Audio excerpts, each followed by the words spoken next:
Yeah. Well, I'm so excited that you decided to do this because talking about Dr. Pettit, he on his website has all these stories of hope. And I'll often, which I always will still think refer to people. And for me, coming from being a school psychologist and in terms of confidentiality, if I ever someone sends something, I'm like, can I share this? And can I share it anonymously? Because sometimes, especially if it's around intrusive thoughts, sometimes people are like, I'm very aware, but I realized, I've had so many people that have had insights and that share really hopeful stories because when I talk with clients, sometimes they feel so alone or they feel hopeless and they think, am I the exception? And so just last week, after hearing another person kind of talk about their insights, I said, what if I just invited people? Would they be open to share and something that I could put on my website to inspire others to know, one, they're not alone. And because I think sometimes people think, well, if I've struggled for this long, or if I have these thoughts, or if I have these physical symptoms, I don't know if this can, not that it's something that works, but like, will this help me? Am I too far gone? Or I tried. And so I thought, well, let me just see if anybody would want to have a conversation, because also when Nicola Bird was very helpful for me in the beginning, and I would love listening to her podcast, and she would talk to people that, were really, really anxious and then weren't. And whether it was agoraphobia or panic. And I loved it. And so I thought maybe that was my intention of this, was to have people hear other voices than my own. And Mhm. you're the first person that I get to talk to. So yes, we can just officially start. And I don't really have a format besides whatever you felt like, if Okay. you were open to. And you can tell me too if there's anything you ever want to edit out. And I just thought it would just kind of be short. And even sometimes something that how I sometimes share, and you don't have to, is what could old me really use to hear, you know? Mhm. But you don't have to do that. You could share whatever your experience of anxiety was and any insights you've had, and we can just have a conversation. So that's just kind of my intention.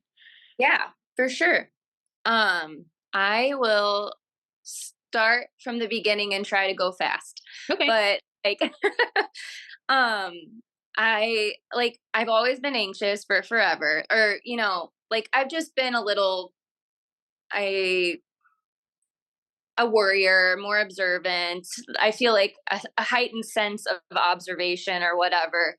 Um and I I'd say like the first time I really like, oh gosh, I have a problem was when I was like 16. I mean, I've told you this story before, but I like worked at a summer camp, and it was a religious summer camp, and I had the thought, I was reading my Bible and I was like, what if I have sex with Jesus? And I was like, oh my gosh, that is the most blasphemous thought I could ever have.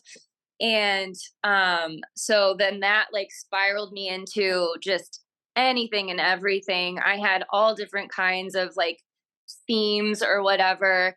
And I always thought OCD was like you have to have a compulsion. You lock the door 5 times, or like checking and whatever. I didn't know that it could just be all mental, or what I had were like I had no language to like under to understand what was going on. And all I had was religious parents who were like, what if it's spiritual warfare, or like what if it's the devil, demons, the devil, like putting these thoughts in your head or whatever. And so I was like, well, if I don't have a belief system, then, or if I let go of this, then it'll it'll go away. And it did. And I I didn't like lose my faith because of OCD or whatever. It was a lot of other factors. But anyway, so that kind of like went away for a while. And then when I moved to Austin, Texas, when I was 21, I started like having intrusive thoughts again. So and I thought I was going crazy. And I went to a plant-based culinary school in Austin, which was cool, but nearly everybody there like had health anxiety or like an eating disorder. And so like there was a lot of health anxiety going on there, and there was a instructor who like put a lot of like fear in my brain about um like you need to do this blood panel, like your levels can be off, and like I like you've experienced the paleo thing, like it was very that, but more like vegan vegetarian more, but paleo was on its way in at that time, because as I was graduating we had a paleo instructor like coming in. So um but so a lot of health anxiety, a lot of just like intrusive thoughts, whatever. Um, and so I went to see a therapist then. She was kind of helpful. Um, I finally, like with enough Google searching, I found like pure OCD. And so, or pure O or whatever. And so I was like, oh, I have this name to call it now. Like I have pure O. And so, um, I never like did anything for it to go away. It just kind of went away. Can you tie my shoes? In a minute, in a minute. Um, and I can't right now. Okay, I'm on the phone. And lost my train of thought. Sorry. And also, if you need to do something, it's okay. You can come back. Say hi. Hi. That's Lenny. That's my Hi. daughter, 3-year-old. I'm Lily. This is Lily. So my sister who lives in LA, her name is Lily as Oh my well. gosh. Yeah. Two Lilies. 2 Lilies. So I had a name for it. That was helpful. I never did anything to like really let it go away. It just all kind of went away. And then, I mean, I still would say I was anxious. I had anxiety, but like intrusive thoughts, OCD, like it kind of just like fell away as I like moved on. And, um, and I realized like I'm not going to do these things that I think I'm going to do. Like, and getting more in my life, getting more present. I feel like if I look back now, I realize, oh, I was getting more present in my life. Mhm. And that was what was allowing me Yeah. to move on. Did finding the name Pure OCD, did it help you? It sounds like when you found that you were like, oh, kind of like, this isn't reality. Maybe here's this stuff. Like, I don't actually have to be worried about these thoughts or the thoughts I have about myself. And even without like doing something, knowing, oh, that's what it is. It's not, there's not a real problem. Mm-hmm. Yeah. Yeah. And then there was do you know the podcast Radio Lab? No. Um, it is still a podcast, but there was an episode that was about, I don't know what they called it. It was so long ago. It was about like 10, 12 years ago at this point. If they called it intrusive thoughts or called it OCD or something like that, but they said, you are the people that struggle the most with these thoughts are the least likely to do them. And so hearing that, which a therapist never told me that, like I didn't find that in all of my Google searching or whatever, but hearing that like put a little ease on me at that time. That was like, okay, yeah, this means I am a good person. Like, so then I guess I'll fast forward to when I, probably in probably when my son went to kindergarten, a little before that, I started getting like waves of it coming back. It was 2020, like, between like 2020, 2022 or whatever. I had 3 kids in 3 years from 2017 to 2020.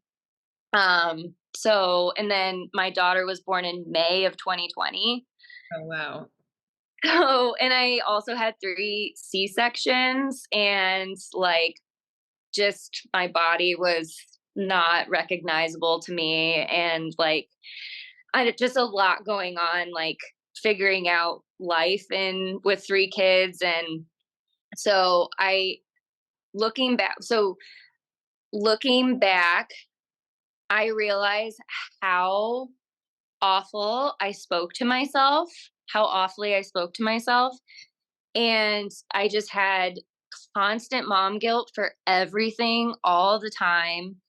Um, I thought I was like messing my kids up constantly. I had rage problems. I was very irritable all the time, but I wasn't like speaking kindly to myself about it. When I would rage or I'd get irritable, I would like beat myself up after it happened. What's wrong with me? Like, I am not cut out for this. I shouldn't be like, why did I do this? Um, a lot of resentment towards my husband because he just like, it seemed as though he just didn't get it. Um, and so when my son started kindergarten, which would have been 2 years ago, I would say is when it like came to a head, which when you talked about them being love letters, how those signals are love letters or whatever, I had the same reaction that you said you had, where I was like, what are you talking about? Like, that's not what they are. But the more that I have moved through, like, Peace from Within and the 3 principles and everything, I'm like, that is what those are. And every single time looking back to, 16-year-old me, 21-year-old me, it was I was taking myself too seriously, I was taking life too seriously, I was speaking to myself very negatively. And I also had a lot of stressors going on at the time. And I I do really see them as like my body, my brain, whatever, being like, hey, like this isn't where you should be right now. Like, Yeah, yeah. Dr. Pedo say gone off glide path, like how they have on some freeways, the bumps when you've gone off, you're veering off the freeway. yeah. They wake you up, if Mm. someone was to fall asleep, and the suffering, it wakes us up, you know, Yeah. to a number of things that are, what you that you're so I didn't mean to interrupt because but I think Oh, it's interesting to think because I felt that when I first heard, I thought, I'm never, what, how is this horrible panic feeling and anxiety? And I had kind of gotten out of it, but I was new. But I thought, I was like, ew, I'm not. yeah. And I mean, like, yeah, I agree. I was just kind of like, how could that possibly be love or whatever? But I get it now. The more I hear you talk about it, the more I'm like, yeah, that's what it is. And so Roy started kindergarten. I'm like, oh my gosh, I've lost, or like, I just was beating myself up for being so anxious while I had kids. I'm like, and now he's in kindergarten, and like, and I wasted all of these years of him being little because I was like irritable and angry and anxious. And so, still talking to myself very poorly. And I had like a panic attack, which panic attacks weren't like my thing. I did have them driving, but then I, just would not drive or like find ways to get where I wanted to go other ways. Um, but so yeah, I had a panic attack where I literally felt like I was going to pass out, faint, like lightheaded, dizzy, like stomach, nausea, whatever. And I was home alone with my kids at the time, so I had to call my husband. And that started like this whole, it was like me overcorrecting where I was just like, I don't want to panic. I don't want to faint. I don't want to panic. I don't want to faint. And so that's all I could think about. And so that's all that was happening. And so then I just went into a tailspin again with OCD all over again. And this time the physical symptoms were way like worse than they'd ever been when I was uh 16 or 21 or whatever. And I was like, I did not understand like what to do at this point. And so that's how I found you, I found Shannon Jackson, I found Drew Linsalata, Joshua Fletcher, like I was like anybody and everybody I could like, and I found you actually through Shannon Jackson's podcast talking about intrusive thoughts. And so then I think I went onto your Instagram, and just the way that the three principles and everything, what you were talking about. And also you had so many reels of like very specific things that I also like struggled with, like your meat cooking stuff. Like that is me 100%. And I was just like, who is this person? Like, uh, I was just like, I've never seen somebody who gets it that the like that. And so anyway, um just and then the more I listened to like Dr. Pettit and like a lot of the people you like Dickon Bettinger, like I could only be in for 30 minutes of his thing today, but everything he was saying, I was just like, I'm going to post it out right out very soon so you can watch the rest of it. But yeah, tell me a little bit, or tell us, what were the what resonated with you? What started to make a change in in your thoughts and the physical symptoms, or what what things, yeah, felt true for you? And I guess what's your experience like now, and what um yeah. yeah. Yeah. Feel free to edit all of my Oh my god, ramblings. I love it. I love it. It's all good. Nothing to edit.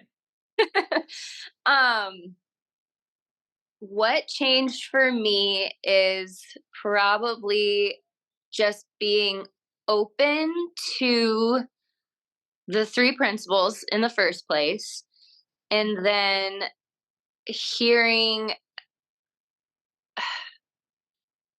like my brain is freezing. I don't know. I don't know how to explain it, honestly. Like the okay. Well, that's okay. You can even say what do you know now that you didn't maybe a year or two ago? Okay, yeah, sorry. I would say like when you are not present is when you're in your head is what is like creating the trouble. When you're in your head and you're not in the present moment. And so I have made a point to, when I'm getting in my head a lot, to focus on the present moment and just get present. And it works. And so I think, it's just like trying these things and being open minded and then seeing how they actually work for you. And the story I told you about when I was in Florida, I was like very anxious on and off here and there. And I felt, I'm like so far from home, I'm so far from my kids, like I feel trapped in Florida or whatever. And I'm like, what if I panic? Or I feel like I'm gonna panic.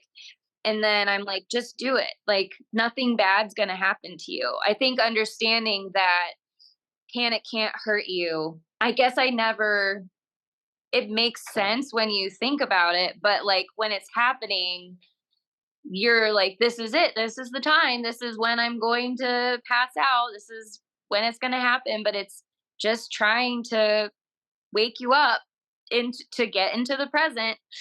And so I'll just say to myself, like, okay, panic. Like, that's fine. Do it. And then I don't panic. It doesn't feel good. It doesn't feel good to feel like I'm going to panic, but, I if yeah, and I don't know if I wouldn't say that I make that a technique. Um, I don't like, okay, if I tell myself that I won't panic, then I won't panic. Like, it's not like that. It's like, it's just accepting it and yeah, like, can't hurt me, just Yeah. trying to get present into the present moment. Like, I felt panicky and I said, let's go get ice cream. And so we went and got ice cream and we shifted gears. And Yeah. Yeah. To me, it also sounds like you have an understanding because I think sometimes when people say acceptance and they're like, okay, I'm trying to accept it, but they don't understand it. And I mhm, when we understand, oh, it really can't hurt me. This is mhm. my imagination and it feels really real. Um, because also when you said, oh, let's go get ice cream, you're not doing it as like, oh, I'm going to distract myself. You just know, well, that might help. Or I'm wondering, I guess, because I'm imagining my own self, because sometimes, yeah, it feels like the kindest thing to do. Let me lose myself in a really good book. Let's go on a walk. Let's get ice cream. But if I ever did it as I got to stop feeling anxious, then it would stop working. But Yeah. I'm curious if you could share what getting present means, because I think to you, and also how do you do that if you have kids on you, if you are a mom of three, because I think sometimes it can get sticky for people because they think get present and then they get in their head. Yeah. How do I get present? But I Uh, love when you just say, oh god, to me, just knowing I'm lost in my head and getting present doesn't have to look a certain way. But if you could talk about what that means for you, whether you're alone or with kids, if yeah. that's different. Yeah. When I'm with my kids, and this is still very much a work in progress, I work from home. I'm in the house constantly. So I'm constantly like, I need to do this, I need to do that, I need to do this. And so I feel like if I think a lot of times the reason I start to get anxious is I'm like, oh, I need to spend time with my kids or whatever. I need to show them attention. Like, I feel like I've been ignoring them all day. So if I get into that loop or whatever, then I just stop and I'm like, okay, go spend time with your kids then. Like, stop what you're doing, like, and go spend time with your kids. And so then I will, watch a show with them or play a game with them or, just take 30 minutes to be present with my kids. And so I think, um, yeah, I think that has been this because I do think a lot of the anxiety for me is me not being present with my kids and feeling like I have too much to do. I think that that's what makes me anxious when I am around the house, I would say. And then for myself, getting present, um, I will just kind of do this is funny. So this is something I used to do and I didn't know what it was or anything, but like if I'd be anxious on a plane or in a car or something like that, I would get my makeup kit out and I would like put makeup on and it relaxed me and it calmed me. And I'm not trying to say like that was or I'm not saying trying to say like you guys should do that. But I'm realizing that was me getting present with myself and like, doing something for myself that was actually helpful to like, get out of my mind and into the present in a way. Yes. Um, yeah. I love that because the thing is there's nothing wrong with doing something. It's when we understand, oh, there's nothing, when we understand how beautifully we're designed, that we can have this thought storm that can full of negative thoughts, because I think something that jumped out at me was your awareness of the judgment, that second layer. You had your experience, which I so relate to, but and one thing I'm curious too, but is about if you have less judgment, less negative thoughts, if you speak to yourself kinder. But before we go there, there's nothing wrong with doing something. But when we understand, because people sometimes they think, well, so I just get present and I just sit there. I just have to like, and it's like, well, you're welcome to do anything, but when we understand we don't have to do anything, but even on a plane, might occur to you is I'm going to do makeup. And I've heard that from a few clients when I say, when do you feel your best? Sometimes they're like, when I'm doing my makeup, you know? And so it's not about somebody now going and saying, okay, when I get anxious, I'm going to do my makeup. Because if that didn't occur to you, Right. and you're doing it, I thinking something's wrong with anxiety or panic, but when it just occurs to you that feels kind and like, because I love reading. And so sometimes if I'm whatever really lost in something and the book's not really doing it for me, I'm like, I got to or I want to get a really good book because this book, my mind is still wandering, but I'm not doing it as a technique. It's just, I know that sometimes getting engaged in something can help me get off that train of thought. Right. Yeah. And I would say, yeah, it's just if I'm stuck in my head and I want to get present, I don't think there's anything to like that makes you get present, but it's just like, okay, let's just move on to something that I enjoy doing, or, like, okay, like, yeah, I don't know, putting makeup on, looking up a recipe for like, just like move on, like, just move on. I don't know. Kind of Yeah. like, Oh, what were you, like, go take a shower. Like, I don't know, just like go do something that, I don't know. If you can recognize it, like, I'd say just move on to something that that's been interesting to you or something, if that yeah. makes sense. What makes it possible for me, and I don't know if is that I know my thoughts are going to move. So I know my experience is going to move. And so then when we know that, it's like, well, we're welcome to do anything. We can sit there, but we can sit there and stew, but why would we? If we understand that we're just temporarily experiencing all this distorted thought, whether it's judgment or anxiety or low mood, but we know it's thought created and thought's going to move. And so it's like we don't have to take it so seriously, but we might as well sometimes, well, let me shift. And you bring up something so important that I never thought of before is how our thoughts move, and how I feel like a lot of, maybe I'll just speak for myself, but like a lot of my anxiety was like, I'm going to be like this forever. I'm stuck. Like, I'm going to feel this way forever. I'm going to be depressed. I'm going to get so depressed and so anxious that all I can do is like want to kill myself or something like that, like, and I mean, I got to that point where I was just like, this feeling is so bad. Like, I mean, I was not suicidal. I would say I was fearful of becoming that way or whatever. Um, but then I don't know yeah, I mean, the principles is just like, all thoughts move, nothing stays, it's always moving. And that was so freeing for me, like, to understand that and realize that this feeling will pass. It can't stay. And Yeah. so I think that's helpful with the whole panic thing, where I'm like, okay, just panic, like, you'll be over soon, kind of thing. Yeah. So I would Yeah. say that's an insight for me that was very, very helpful. Yes. I wrote down two things that Dickens said. I don't know if you were there on the call when he said, one, you have perfect well being. And when your mind quiets down, you'll see it.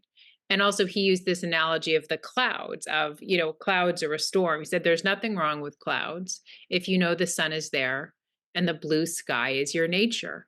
And when we see it, when he was talking to us, it was snowing, and but that we know the sun's there, and so I think that when I learn the principles, that I'm not stuck, that my thought flows all on its own. There's nothing I need to do. I didn't know that. And so I do something, but then I get in the mix and Mm, I, try to be like, stop snowing, and then yeah. I would get in the mix and I wouldn't just play with my kids or get ice cream. I'd be like, I can't even talk because I got to work, I got to stop being anxious rather than understanding. So if anyone's new and this is the principles are just how life works. Like, we all have thoughts all kind of coming and going, but there's our well-being because we can't be stuck because well-being is our nature, a quiet mind. So sometimes we have a storm and it's like, well, so it's just, I love that you are seeing these, seeing the simple truths, And it's like it's possible on a plane with kids in Florida without your kids, it's like, oh, when we see there's nothing really special. And there's just to me having this beautiful, simple understanding of the nature of our experience. Mm-hmm. And yeah, just not, and yeah, to understand the simplicity of it. And also, I only was in the first half an hour of your guys' meeting, but like how he was just talking about how he would beat himself up so much for having anxiety. And I think that for me, that was something that I did a lot, was like, why am I like this? Like, why am I, but to just accept anxiety and know that it's just a normal, like it's the clouds that are hiding the sun kind of thing. Like, to understand that I can still be anxious and still be well is something that I just never Mm, thought of for myself for the last half of my life. mm, yeah, So to accept it and to allow myself that grace, which I didn't. I thought something was so wrong with me. Like, I want to fix this. I don't want to be anxious. But yeah, yeah. when you allow yourself to have that be a part of you and love that part too, Mm. it goes away. Yeah, it's so funny because I don't ever identify as an anxious person, but I definitely have experience anxiety. But before I was like, I'm an anxious person. But I think because I thought, oh, like I felt so ashamed. I felt so different. I felt so broken. I felt like there was nobody at all that I knew in my real life that was as anxious as me. And there was work to do and, everything Dickens said. And now it's funny because sometimes people will make a comment, oh, us anxious people. And I'm like, don't loop me in. But I'm very much a human. And sometimes anxiety is a temptation for me. And it's like, but I don't see it as a problem. And so, as you said, so it goes. And so sometimes, sure, I might have moments of anxiety in the morning and then I forget about them. Yeah. Yeah. Man, it's just been so, I mean, I'll say that I still get a little fearful sometimes of like, what if I go back to that place? What if I'm so bad again or whatever? But I feel like I get that way and then I just let it pass. Mhm. And then I just accept it and I'm like, I'll be fine. Like, I don't know. I don't know what I was trying to say with that point. But um I guess I mean to say, like, I still have intrusive thoughts and I still have like fears, but I think that just moving on with your day, being present if you can, like as much as you can, and um just knowing that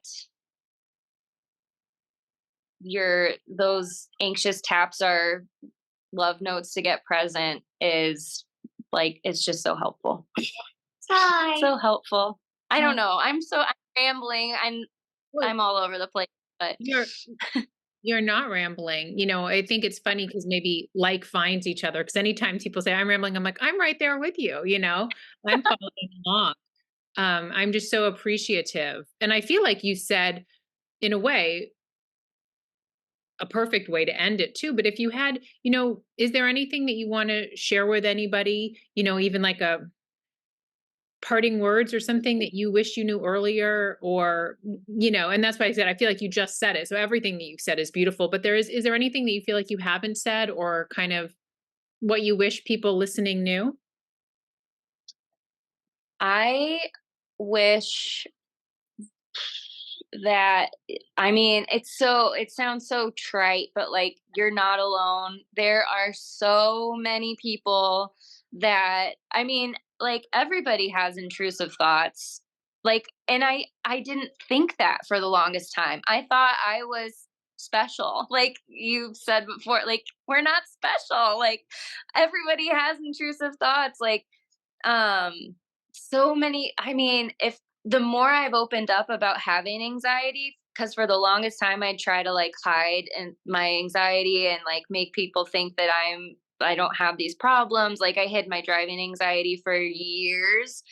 Um, but um just the more I opened up with people, the more people were like, "Oh yeah, like I struggle too." And I think I would suggest, or and if that's not your thing, don't, but like just to like be honest and be truthful with people and like not be ashamed of having anxieties, um and knowing that it's just a part of being human. And I wish I would have realized that it wasn't such a special thing. um we're I all we're all the main character in our own story. We all think the world revolves around us, but it yeah, doesn't. I know it's, people often think I hear it probably every week. But I am I the exception? And now I'm kind of losing exactly what they'll say, but like they think these either are the worst thoughts, or I'm the most anxious, or I'm the worst far gone, or I've suffered this much. And I want to so validate it, because when we don't share, also no one has to share, because you get a lot just by listening. That's why I wanted to even start having these conversations. But Yeah. I really thought, and I thought something's really wrong with me. Nobody is this anxious, or nobody has this exact experience. They might say, but they don't know what's mine, and everybody Mhm. listening or watching is unique, but your anxiety is not, Right. Yes. and I love that anytime I've opened up, and now I open up to so many people, but when I've done it, in a small group or one-on-one with someone, almost every time they're like, oh yeah, me too. And they start to share. And it's like, we make up these stories that and sure there are some people like my ex-husband, when I sometimes he's like, oh, I don't know what you're talking about, like there are some Yeah. people that are like, Yeah. have no idea. So that's Mhm. okay, because not everybody has to get it, but there's so many people that do get it. And that, when I love what you're talking about too, because when we just accept ourselves as full human beings, we're actually anxious for less time. It doesn't show up without much impact. And sometimes, we're all on our journeys. Certain things can fall away completely, you know, but there's no rush. And sometimes you're like, well, I don't know where that went away. I stopped bothering me. But it's when we think, oh, and we keep checking for it, or it's a big deal. And I think when we do that too, Dickon, I'm so excited for you to watch the call, because um, when we judge ourselves too, now it's not like we're just having this resistance too, and we're in this more fearful state. And when we love ourselves, oh, also when we get really anxious, we think about ourselves so much. That's what I was going to say. I thought about myself all the time, but it made sense, because it's like, well, if I'm really anxious, and what if I lose my mind, and what if I do have blah blah blah blah blah. Understanding the principles, I thought about all human beings, and I saw what's true for everybody, and that's true for me. So I started to think about myself less. Yeah. I didn't have to control my experience, and it feels so much better. I still think about me, but like I don't think about me as much, because there's not much fixing. Yeah. Yeah. Yeah. I it's it's funny because 'cause I'll watch, like, TV shows and, like, I don't know, like, Real Housewives or something like that, and I'll just try to think of, like, from the 3 principles standpoint, if they only understood that, like,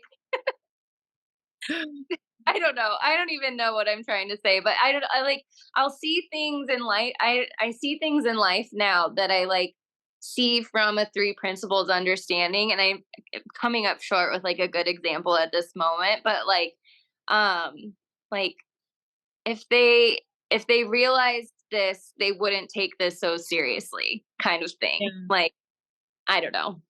I love that.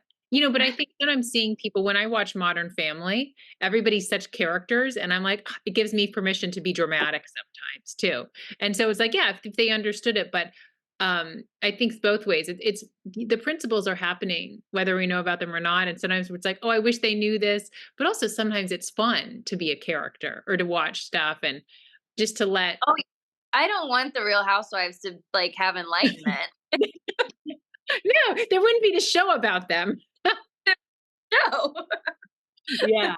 But that's, that's a good maybe place to end too, because sometimes people think, well, if I understand the principles, I'll never be sad. Is then I'm doing them right? I'm never going to be anxious. I'm never going to get in a fight. I'm never where the principles are happening. And so, but when we understand our experience, it's more like, oh, sure, we're happy, we're present, maybe a little anxious, maybe a low mood, we understand it.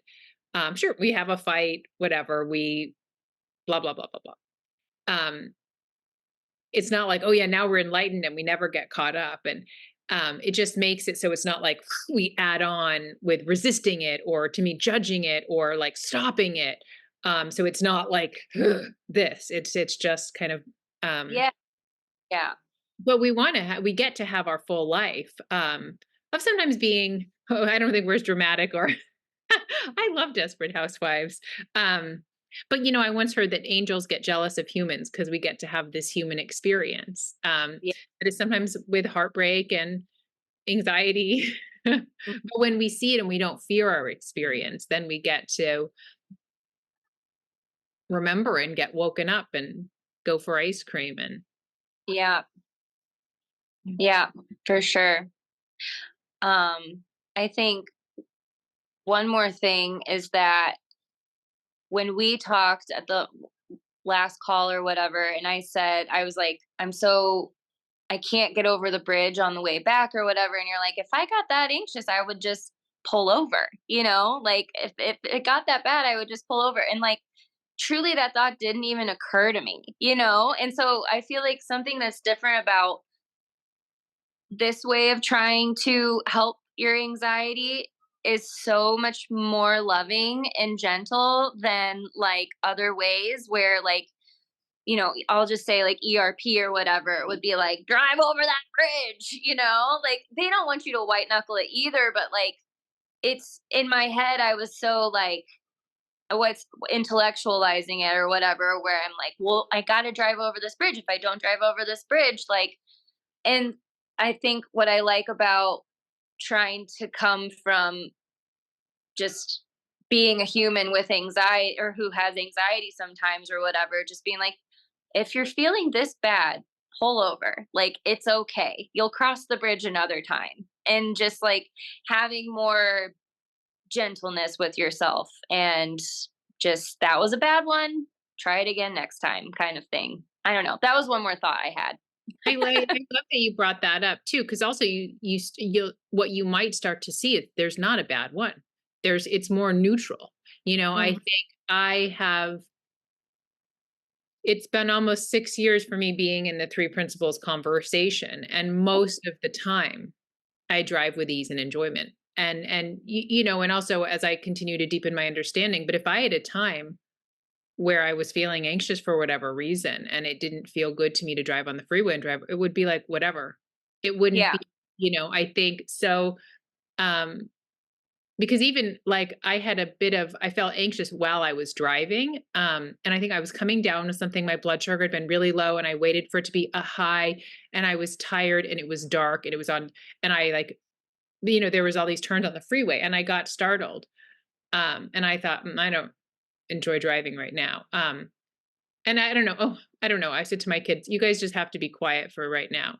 And if I had beat my and I had, then my brain's like, "Oh, this is very much reminiscent of you 6 years ago." And it's like, whatever. That was Mhm. the experience. Also, I still continue to drive on the freeway. Um, but if it had occurred to me, if it didn't feel good, oh, you know what? I got off way earlier than our exit. I forgot. Because I'd been driving, it was about a 45-minute or an hour, and it was fine, but also it was not that I need to go into the story, but we were leaving, and then my boyfriend was following me, which was fine, but it threw me off. And I was like, is he following me because he's worried about my blood sugar? And because I was looking back, I missed this one turn. And then I was like, why is he following me? Like he should know how to whatever. It's 2024. There's GPS. But and I just was like, I got in my head all these freeways. And then I think probably because I resisted my experience a little, even though it's funny, because even, but once I was just driving and I was like, I think I'm feeling sick and blood sugar's annoying. Also, I did have fine blood sugar. I don't drive in a but you know what? Then it occurred to me, just get off. I drove most of the way, but there was like Mhm. 4 more exits. And I just was like, I don't have to be on as much when I'm not on the freeway to me. Mm, And I don't think I've pulled off the freeway. And I didn't pull off out of anxiety. I was just like, oh, I'm close enough. I just want to get off. And I could feel myself relaxing. And, maybe even 5 years ago, that would have felt like a fail because it would have been like I was counting each time I crossed a bridge or drove on a freeway. And now, 99%, I enjoy driving. I drive by myself 3 hours or with my kids and drive, and I just wasn't feeling it at that time. And I think to me, I'm so happy that that resonated because what happened? We don't have to make it a big deal. We don't have to think, why is this time? And I got to push it because it's about the whole journey, not the destination. And when we do that, driving over the bridge doesn't become a big deal. We're driving on the freeway, where before it was such a big deal. I had so much thinking about it. I mhm. forgot about that whole thing until I didn't even occur to I could literally forgot about it that I got off the freeway. Yeah, yeah. And today I drove over the bridge and and I was just driving. I'm like, I just can't. I mean, and not in a beating myself up way, but I was just like, I just can't believe that I was so scared of this, of doing this for 10 years. And like, now I can, now I don't know. I'm just in such a better place now and it feels great. And I'm so thankful for the three principles and I'm thankful for you. And I like Sari Taylor too. I follow her on Instagram and I listen to your guys' podcast and Dr. Pettit, and I mean it's such a good community. Oh, I get it. You're part of the community. I know. I'm so happy to be a part of the community. I'm happy. I Sari introduced me, and yeah, it was just her kindness, her simplicity, and then she introduced me to Dr. Pettit and he became my mentor and Dickon and it's like we just get to have a conversation. And Mhm. I think that's also what I love is I felt with them, we're all just equals having a conversation. All Um, of don't are not shy about your humanity. None of you are like, I'm here, you're here. Like we're all here. yeah. That's a just Yeah. Dickens. We're all students. It's funny. I haven't driven over a bridge in a while. And so when you were sharing that, I thought, how would I feel? But I thought, well, I'll cross that bridge when I come to it. I'm sure who knows, however I feel would be fine, you know? Yeah. Um, Yeah. but I think I love what you said because we never know. Sometimes we think, how am I going to feel at ease about driving with a bridge? And it's like, well, we don't have to know. We don't have to know I'm going to do these exposures and this is how it's going to be. Sometimes we can't. We are at a place that we could never imagine. Oh, I could never imagine I'd have such ease. Or even maybe a week or two ago when you didn't drive over the bridge. Uh, Mhm. One more thing. yeah. Sorry. No, no. Talking or well over a half an hour. But I was just thinking another thing that I feel like I've taken from listening to people talk about the principles is that my mom just had a hysterectomy couple like at the after a couple days after Christmas. And my sister was like texting me. She's like, I'm so nervous. I'm doing all these things to like take my mind off of it. And I didn't text her this because I'm like, it probably sound patronizing or whatever, but I'm like, worrying about mom's surgery isn't going to make mom's surgery go any differently. Like, it's going to go how it goes, and we'll handle it however we need to handle it when it happens. And I don't think that I would have had that peace of mind prior to this journey that I've been on. And I was like, whoa, look at me. I'm zen. You're enlightened. Enlightened. Yeah. But it felt so peaceful to be like, I don't have to worry about this because there's nothing like that I can do. Nothing, me feeling bad about it or scared about it isn't going to change the outcome, how this happened. So I'll just be neutral and just Yeah. handle it however it needs to be handled. Yes. And and it was all good, and she's healthy. So That's great. Thank you for sharing that because, we come sometimes into something because of whether it's intrusive thoughts or panic or driving anxiety. And we think, well, I just want to drive with more ease or stop having intrusive thoughts. And what I love about being in this conversation is it's about our whole life. It's about our whole experience where it doesn't just stop there, where that Mhm. changes, where to me, you saw that worry was optional, Mhm. life changing, because I did this, whether I'm waiting for my own test results or something about my parents. Sure. It's like, sometimes it would feel like I could worry, or I could just, I love what you said, stay neutral. Cause you didn't say, I'm going to think positively about my mom's surgery. You're like, I can just be neutral and stay, you didn't even say those words, but you were just present and you're like, well, I'll just deal with it as it comes. And as you said, you saw that it turned out beautifully, which I'm so happy about. And worrying Yeah. would have been a waste of time. You would have Ex suffered unnecessarily, but not everybody knows that. And that's what's so exciting because sometimes I think if we do, also, I'm not knocking ERP or other things, we missed out on the lessons of life that go way beyond like anxiety, and so what I love about this conversation is just the truth and how it applies to so much more than however anxiety might show up. Mhm. Yeah, it just covers all of it, everything, just your life, And your we get to be, journey, yeah, whatever.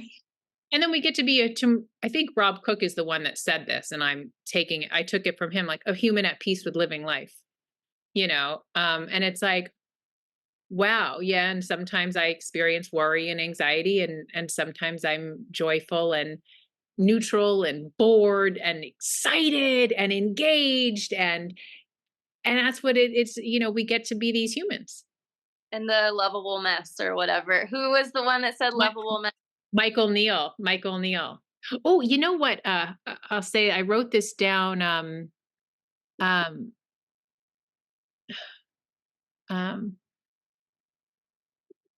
okay, it was Deb Barron, the perfect cure for anything that ails you, knowing that you are perfectly imperfect. And it's like, yeah, we get to be perfectly imperfect, the name of Sarah and I's podcast, these lovable messes, full human beings, just as we love our kids and we love our friends and we love the characters on Desperate Housewives. Like, oh, I don't have to be this just calm person. Yes, with no problems, and yeah. Yeah, yeah, yeah. Well, this has been such a lovely conversation. Yeah. Thank you so much. Yeah, thanks for talking to me. Oh my God, thank you. Well, it's so And if great. oh, sorry, go ahead. No, no, you go. Well, if I'm in LA sometime visiting the other Lily, I would love to, like, meet for coffee or something if it works out. Oh my Just God. wanna throw that out there. I would love that. I would love that. Yeah, email me, message me, and we can exchange numbers too anytime. Yeah. With the other Lily, I would love it. Um, yeah, coffee or tea or hike or whatever, just lunch would be Yeah, lovely. yeah. I don't know when I'll be out there, but it'll be one of these days, so. Okay, well, I'm almost always here. If it works out, it works out. Yes. Okay. Alright, Bye, Jessie. Thank you so much. bye. You're Bye. welcome.